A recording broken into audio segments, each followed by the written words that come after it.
Iya, selamat sore teman-teman. Selamat sore. Nah, gua saat ini lagi di kampung halaman waktu kecil. Ini kita lagi duduk di pinggir sawah yang indah. Waduh, indah banget ini. Di samping gua tuh ada sahabat gua waktu kecil, saudara Heru. Terus samping gua lagi ada Om Mul, omku, anak dari adiknya Eyang. Nah, mereka adalah saksi hidup perjalananku waktu kecil sampai sekarang, yang artinya bakal kita bahas di episode ini. Buat apa sih sebenarnya?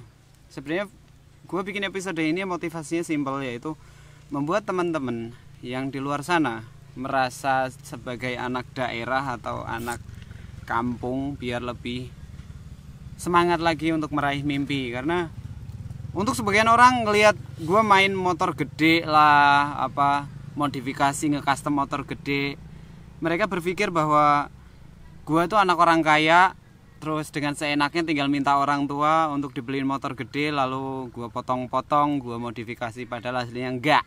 Semua gue mulai dari nol, dari benar-benar bukan siapa-siapa, bukan apa-apa, orang yang dari kampung kayak gini. Makanya untuk ngasih tahu bahwa itu semua info valid, gue bakal ngajak kalian keliling kampung halaman gue dan ngelihat masa kecil gue seperti apa.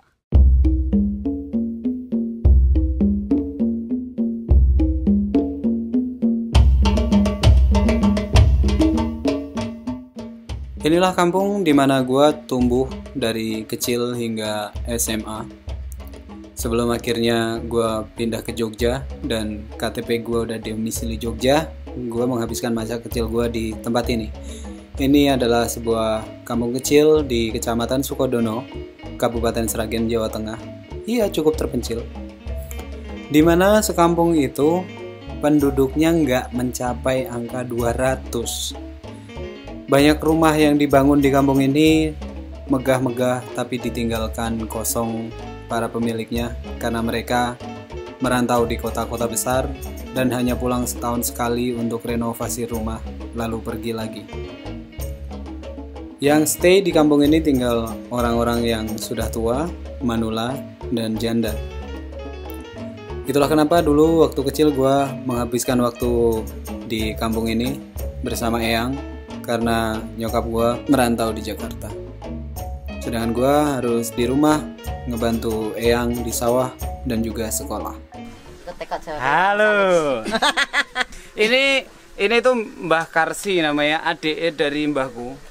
Mbak, kula badhe tanglet-tanglet ndek jaman kula alit niku biasane kula ngewangi napa teng Sabin? Anu gotongi diesel. Gotongi diesel. Heeh. Terusan ngobati, ngobati gotong diesele apa ki anu glundung kok piye kere iya dadak. Jadi Eyang kakungku dulu kalau aku ngangkat diesel dan dieselnya jatuh, yang ditolong pertama dieselnya bukan aku, padahal kakiku tiban diesel. Dan yang dimarahin aku, goblok. Giyen ya tenan ora lanang kae. Galak banget. Heeh. Oh, kayak sing nandringi galake kae. Iya. Terus biasanya Mbah menawi kula ngewangi Mbah Karsi nyemprot teng wingking niku riyen diopahi pinten? Jaman sewana ora nang anu Rp20. Rp20 biyen. Iya, jadi dulu kalau bantu Eyang Mbah Karsi di sini, bantu di sawahnya kayak disuruh nyemprot padi gitu, dikasih uang pokoknya cukup untuk jajan sekolah gitu. Nah ya Rp20 ente godhong. Serunya kampung gue ini deket banget sama jalurnya Sungai Bengawan Solo yang gede banget. Nah, sungai itu ngasih berbagai rezeki kepada penduduk yang hidup di sekitarnya. Di antaranya penduduk biasanya bertambang pasir di sana. Sekarang sih udah dilarang, dulu banyak yang bertambang pasir. Lalu anak-anak juga suka mandi di sungai itu, termasuk gua. Dulu tuh ini bening, jadi kita mandi di sini tuh enak gitu. Terus sana tuh ada pohon ingas, masih ada nggak tuh? Ini tuh ingat besar. Nah, ini pohon gede. Dulu tuh ada kayak tali-talian kayak Tarsan gitu. Jadi kita suka ngayun ngayunin badan dari sana, terus nyebrang, blek jatuh ke sebelah, terus nyolong itu ketela. Sebelah ini udah beda kampung, yang punya kebun galak. Kalau ketahuan nyolong dikejar-kejar pakai arit. Dulu waktu kecil tuh Heru tuh ya kecil banget, kecil kayak embrio, kecil. Kayak darah mens yang jadi manusia. Ru waktu kecil masih inget gak aku tuh kayak apa orangnya, terus ngapain sih, suka ngapain gitu. Kalau ngomongin masalah dia kecil mah parah, nggak mau diam dia, naik motor-motoran, tapi di samping mau naik motor dia juga mau bantu orang tua yang-yangnya jagain diesel. Kalau naik motor nggak bisa pelan, ngebut sampai tabrakan pernah tuh lukanya itu.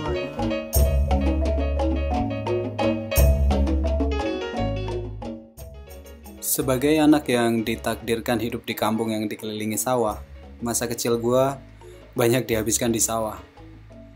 Bukan untuk main-main doang, melainkan waktu gua kecil belum ada sistem irigasi yang terintegrasi dari Sungai Bengawan Solo, melainkan di setiap sawah tiap petani punya sumur sendiri-sendiri.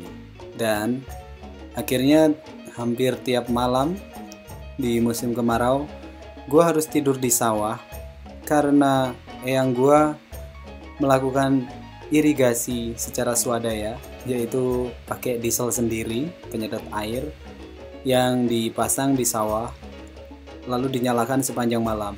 Disitulah gue harus tidur di gubuk setiap malam sambil belajar pakai senter dan baca LKS. Kenapa gue harus nungguin diesel? Karena kalau gue tinggal pulang, dieselnya bisa dibawa maling.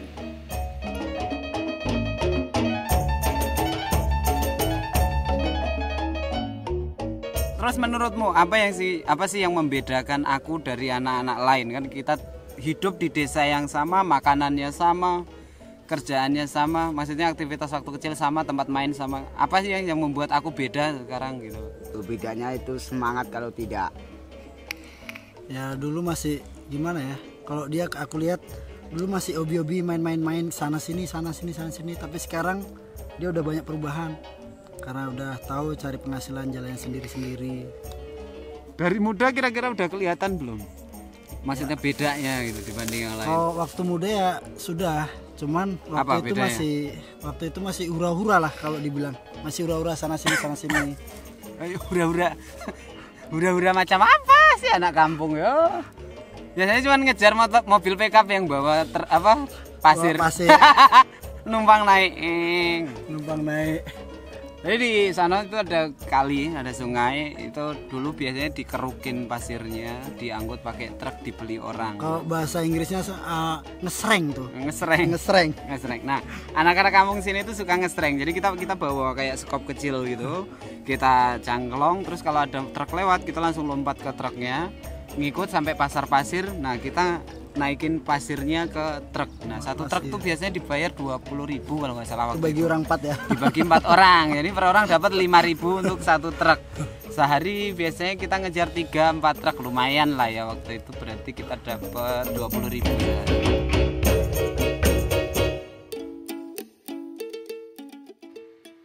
Dan sekarang gue mau nunjukin lo jalur yang waktu kecil gue sering lewatin untuk berangkat sekolah. Ya, waktu masih SD, gue sekolah sering jalan kaki lewat pematang sawah kayak gini, menuju ke sekolah yang jaraknya mungkin 2 kilo kali ya. Dan di sepanjang sawah ini kalau musim kemarau gitu, yang ditanam bukan padi melainkan palawija. Jadi di sepanjang perjalanan biasanya gue nyolong ketimun dimakan sambil jalan kaki, atau nyolongin kacang, atau kadang kalau malam nyolongin melon. Dan itu seru banget karena dulu rame-rame sama temen-temen yang berangkat sekolah bareng, nggak pakai sepatu, masih nyeker waktu SD. Jadi jalan di pematang sawah kayak gini, lari-larian, balapan, dan kadang jatuh di kubangan, itu bisa jadi sesuatu yang sangat menyenangkan, bahkan jauh lebih menyenangkan dibanding main PS. Dan itu adalah sekolah gua, gedung di dekat lapangan ini. Di situ gue menghabiskan waktu 6 tahun untuk sekolah dari SD kelas 1 sampai lulus. Kangen banget. Belum ada perubahan berarti sejak gue sekolah di situ sampai sekarang. FYI, kebun jati ini punyanya eyangku, almarhum. Hah? Iya. Ini usianya kayaknya udah 10 tahun lebih, 15 tahun. Ini punya eyang. Dulu waktu kecil aku sering kalau pulang sekolah nyusul eyang ke sini. Eyang lagi nanam kacang panjang gitu. Aku tidur di pinggir kali. Buset, gede banget pisangnya. Enaknya hidup di kampung tuh kayak gini. Kita nggak akan kelaparan karena banyak sayur maupun buah yang di pinggir jalan tinggal metik.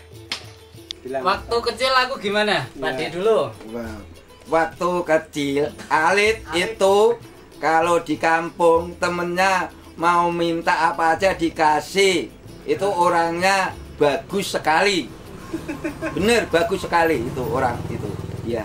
Bandel apa enggak sih? Nah, kalau bandelnya lebih bandel lagi itu orang itu. Yes. Emang bandel itu orang itu. Ngepit aja itu bandelnya nggak kira-kira. Itu bandel bener, tapi bandelnya itu sesuai dengan orangnya. Sama temen, sama orang apa aja bagus orangnya, bagus. Upama aku kepengen ini, punya duit enggak? Ada nih, kasih nih, saya kasih, sana beli, gitu. Nah, begitu itu orangnya, bagus itu orangnya. Nah, soal sekolah pinter nggak deh? Kalau sekolah itu lihat itu dia otaknya itu, walah nggak ada yang bandingin di sini, nggak ada bandingin otaknya, cerdas sekali itu orang itu. Iya, itu adalah cerita masa kecil gue, dimana gue emang udah dikenal bandel sejak kecil, suka naik motor kebut-kebutan kayak alay-alay biasanya. Gue emang suka berantem juga, tapi semua kenakalan itu cuman gue lakuin di luar, tanpa pernah membawa masalah itu ke rumah, atau membuat orang rumah repot karena kebandelan gue dulu. Dan semua itu berubah setelah gue kecelakaan di usia 17 tahun. Mbak Hitno kan kenal sama Mbah Sastro almarhum, eyang kakung saya. Nah, menurut Mbak Hitno, eyang kakung saya itu galak atau enggak? Iya, galak sama sekali. Apalagi andai kata cucunya itu diperintah ndak segera berangkat, wah katanya ya ampun. Itu jelas itu. Menurut Mbak Hitno, yang galak itu akhirnya bisa membuat aku jadi anak yang baik atau enggak? Itu suatu pengertian, suatu petunjuk. Dalam arti anak yang belum tahu itu diberi kata yang selalu kasar, tapi ada arti kata mengarahkan dalam kebaikan. Bukannya itu galak untuk memukul, itu tidak. Dalam arti kata itu untuk memberi solusi biar baik, bagus untuk masa depannya diri sendiri. Oke, itu tadi obrolan gue sama saudara Heru dan Om Mul yang ngomongin nostalgia masa kecil kami di desa ini. Semoga apa yang kita obrolin tadi atau apa yang ditampilkan di video hari ini bisa membuat kalian termotivasi bahwa sukses itu bukan karena kamu lahir di mana atau dari keluarga siapa, tapi itu semua berawal dari mental. Kalau memang mentalmu oke, semangat juangmu tinggi, kamu tetap bisa sukses. Tapi kalau mentalnya miskin gitu, anak dari keluarga sekaya apapun bisa bangkrut juga. Jadi intinya sekarang sih gimana kita fokus menekuni apa yang kita suka sampai itu berhasil jadi karya. So, makasih udah nonton vlog kali ini. Semoga ini bisa membuat lo jadi orang yang lebih positif. Dadah.